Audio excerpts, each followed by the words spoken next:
আজকে বানাবো পটল বাটা চিংড়ি মাছ দিয়ে।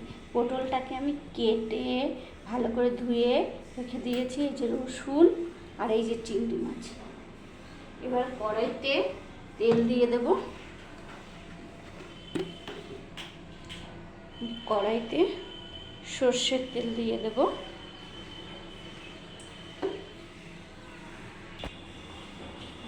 ফোড়নে যে কালো জিরে দিয়ে দেব, একটা শুকনো লঙ্কা গোটা ফোড়ন দেব,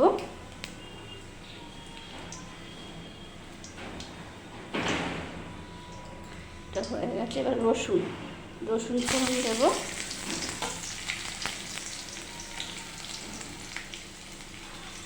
এটা নাড়াচাড়া দিয়ে নেব। এবার পটলটাকে যে কেটে রেখেছে ওটা দিয়ে দেবো। ভালো করে নাড়াচাড়া দিয়ে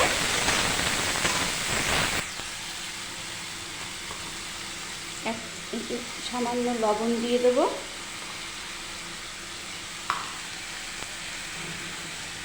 হলুদ গুঁড়ো, নাড়াচাড়া দিয়ে এটাকে আমি কিছুক্ষণ ঢেকে দেব। এর মধ্যে এই যে কাঁচা লঙ্কা, চিরা কাঁচা লঙ্কা দিয়ে দেবো। এর মধ্যে এই যে আমি চিংড়ি মাছ দিয়ে দেবো। নাড়াচাড়া দিয়ে ঢেকে দেব। ভাজা হয়ে গেছে, এবার তুলে নিয়ে বেটে নেব। এইবারে আমি বেটে নেব শিলনোড়ায়। এখন আমি সব এটা পটলটা বেটে নেব। এই দেখুন বাটা হয়ে গেছে, এই যে বাটা হয়ে গেছে। এবার আমি তুলে নেব এটাকে প্লেটে।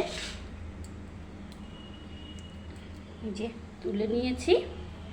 এটা তুমি গরম ভাতের সাথে খেতে খুব ভালো লাগবে, সবাই ট্রাই করবেন।